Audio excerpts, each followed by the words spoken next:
یہ کہتے ہیں کہ بہن نے کوشچن کیا کہ کیا رمضان میں پورا قرآن ناظرہ ختم کر لینا یہ کمال ہے، یا پھر ایک اور شخص ہے جو تفسیر کے ساتھ قرآن پاک پڑھتا ہے لیکن 15 سپاروں سے آگے نہیں بڑھ پاتا، یہ افضل ہے؟ میری بہن، آپ 15 سپاروں کی بات کر رہی ہیں، میں بالکل وثوق اور دلائل کے ساتھ ثابت کر سکتا ہوں کہ قرآن عظیم کے ایک رکوع کو اگر آپ ترجمہ اور تفسیر کے ساتھ پڑھ کر اچھی طرح سمجھیں، یہ آپ کے 50 قرآنوں پر بھاری ہے۔ ہماری عوام نے تو سمجھا ہی نہیں ہے، نہ پیغام الہی کو سمجھا نہ کچھ۔ میں آسان الفاظ میں آپ کو عرض کرتا ہوں، ایک بادشاہ نے اپنے غلام کو ایک خط بھیجا اور کہا کہ اس میں 10 احکام ہیں، فوراً سے پیشتر ان کو پورا کرو۔ لیکن جب غلام کے پاس وہ خط پہنچتا ہے وہ پڑھتا نہیں ہے، اس کو سونگتا ہے، کیا خوشبو ہے، کتنا پیارا لکھا ہوا ہے، کیا پیارا کاغذ ہے، کیا نفیس فرمان ہے۔ پھر اس کو لپیٹ کے ایک ریشم کے کپڑے میں رکھتا ہے، اس پہ عطر لگاتا ہے اور اوپر رکھ دیتا ہے، روزانہ اس کو اتارتا ہے، چومتا ہے، آنکھوں سے لگاتا ہے، سر پہ رکھتا ہے، احکام پڑھتا ہی نہیں ہے۔ پھر ایک مہینے بعد جب بادشاہ اس کو بلاتا ہے کہ ہاں جی احکام پر عمل کیا، تو کہتا ہے کہ بادشاہ سلامت، وہ تو نہیں کیا، لیکن میں نے آپ کے خط کی تعریف کی ہے، اس کو چوما ہے، آنکھوں سے لگایا ہے، سر پہ رکھا ہے، عطر لگایا ہے، اونچے مقام پہ رکھا ہے، روزانہ عقیدت کا اظہار کیا ہے، یہ میرا انعام۔ تو آپ بتائیں دیانتداری سے بادشاہ سے انعام دے گا یا سزا دے گا؟ کیونکہ خط بھیجنے کا مقصد چموانا نہیں تھا، اس کی تعظیم کروانا نہیں تھا، احکام پر عمل پیرا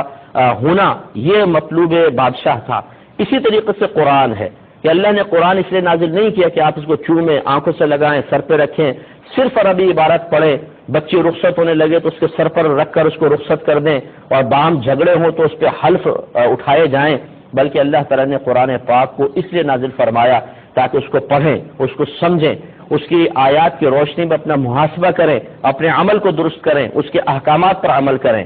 اب جو امتی اس کو سمجھتا ہی نہیں ہے، پوری زندگی گزر گئی پڑھے جا رہے ہیں قرآن پاک بس عربی عبارت، اور اگر پوچھیں کیا لکھا ہوا ہے کچھ سمجھ میں نہیں آ رہا، یعنی پیغام الہی سمجھنے کی فرصت نہیں، حتیٰ کہ موت آ گئی اور پوری زندگی اس طرح دنیا سے رخصت ہو گئے کہ پوری زندگی میں ایک بار بھی اللہ کے پیغام کو سمجھنے کی توفیق حاصل نہ ہوئی، اور پھر یہ سمجھے کہ مجھے اس پر انعام ملے گا۔ تو میں یہ نہیں کہہ رہا ہوں کہ جو عربی عبارت پڑھتا ہے اس کو ثواب نہیں ملے گا، لیکن قرآن حصول ثواب کے لیے نازل نہیں کیا گیا۔ قرآن اٹھا کے پڑھیں، قرآن کو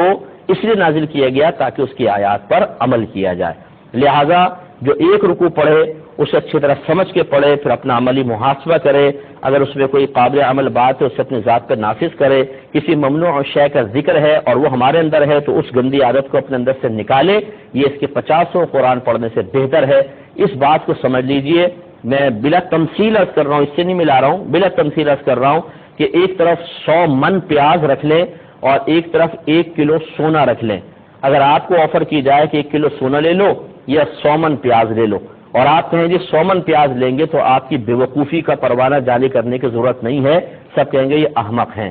مقدار کے اعتبار سے کم ہے لیکن مالیت کے اعتبار سے زیادہ ہے، تو جو قرآن سوچ سمجھ کے پڑھے گا اس کا زیادہ ثواب ہے۔ ہماری بڑی بوڑھیاں بیٹھ جاتی ہیں، پڑھ رہی ہیں قرآن زبردست، رمضان میں جی کتنے قرآن ختم کیے، اس دفعہ بھی میں نے 10 قرآن ختم کر لیے۔ کیا فائدہ ہوا 10 قرآن ختم کرنے کا؟ صرف ثواب؟ اس لیے تو قرآن نازل نہیں کیا گیا تھا، قرآن تو سمجھنے کے لیے نازل کیا گیا تھا، قرآن عمل پیرا ہونے کے لیے نازل کیا گیا تھا، اور وہ مقصد آپ نے پورا نہیں کیا، اب جا کے پھر اللہ تعالیٰ کو جواب دیجیے گا کہ کیا آپ نے کیا اور کیا نہیں کیا۔